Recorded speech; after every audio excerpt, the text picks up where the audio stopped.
नमस्ते सर्वांना. आज काळ्या मसाल्यातल्या शेवग्याच्या शेंगा बनवणार आहे. तर आपल्याला अशा कापून घ्यायच्यात, साळी काढून असे मीडियम साईजच्या कापून घ्यायच्यात. खूप मोठ्याने आणि खूप छोट्या पण नाही. साळी काढल्याने छान लागतात.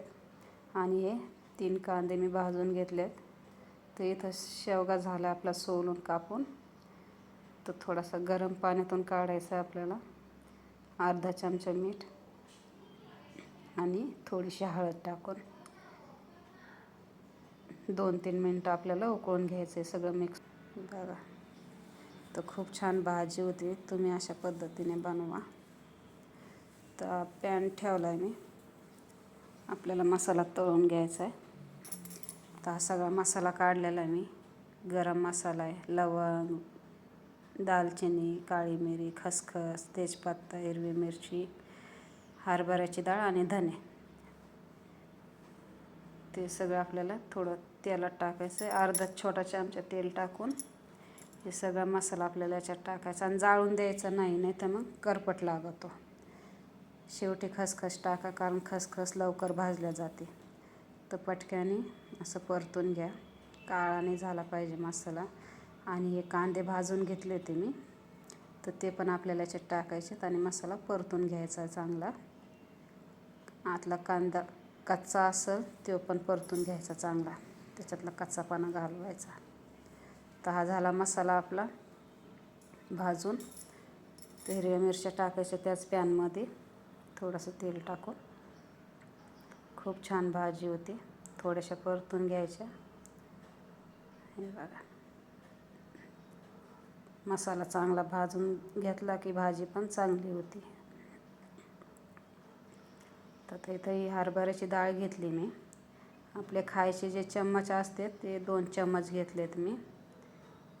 तर ही पण थोडी चांगली खरपूस भाजून घ्या मीडियम गॅसवर.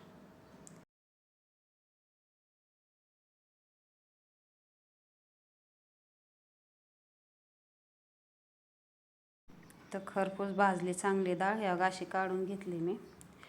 तर डाळ पण कच्ची नाही पाहिजे, चांगली खरपूस भाजून घ्यायची. आणि थोडासा लसूण आणि एक अद्रकचा तुकडा आणि कोथिंबीर. तर हा आपला काळा मसाला तयार झाला आहे. अर्धा चमचा मीठ पण टाका मसाल्यात. ते चांगलं मिक्सरमधून आपल्याला बारीक काढून घ्यायचं आहे. हरभऱ्याच्या डाळीने खूप छान भाजीला चव येते, टेस्ट येते, चव लागते. तर हे बघा, आपल्याला हा मसाला आणि थोडंसं पाणी घालून काढून घ्यायचा आहे. खूप छान भाजी होती, चवदार. भाकरीसोबत तर खूपच छान लागते. तर 2 चमचे तेल टाका. हा मसाला झाला आहे बघा, कसा कलर आला आहे. आणि एकदम थोडीशी हळद टाका, खूप हळद पण नाही.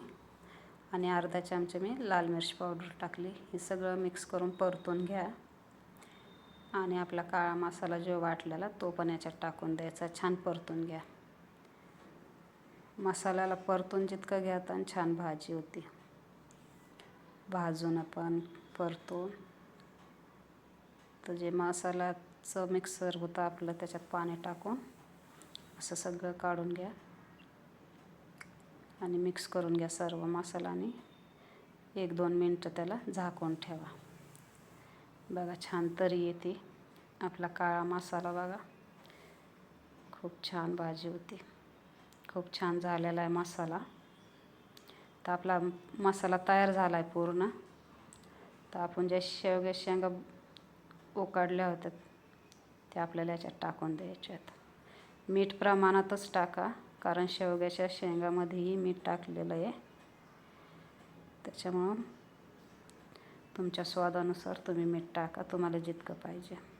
ते सर्व चांगलं मिक्स करून घ्यायचं आहे पाणी टाकून पण. आणि 10 मिनटं आपल्याला चांगलं शिजून द्यायचं, थोडं मिडियम गॅसवर. जितका तुम्हाला घट्ट किती पातळ रस्सा पाहिजे तितकं तुम्ही पाणी टाका.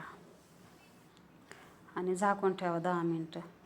10 मिनटांनी परत बघा, छान शिजल्यात शेवग्या शेंगा. आणि कलरही बघा एकदम जशी गावाकडची असती भाजी तशीच झाली छान काळ्या मसाल्यातली. मस्त चुरून लागते. आणि मी त्याच्यासोबत भाकरी बनवल्यात ज्वारीच्या. तर बघा, हरभऱ्याच्या डाळीने पण थोडासा घट्टपणा येतो. छान होते चवदार भाजी. बघा भाजी किती छान झाली. अशी गरम गरम ज्वारीच्या भाकरी किंवा बाजरीच्या भाकरी, अशी शेवगा शेंगा सोबत छान लागते काळ्या मसाल्याच्या कालवणासोबत. तर नक्की ट्राय करा. मला लाईक आणि सबस्क्राईब करा. बाय.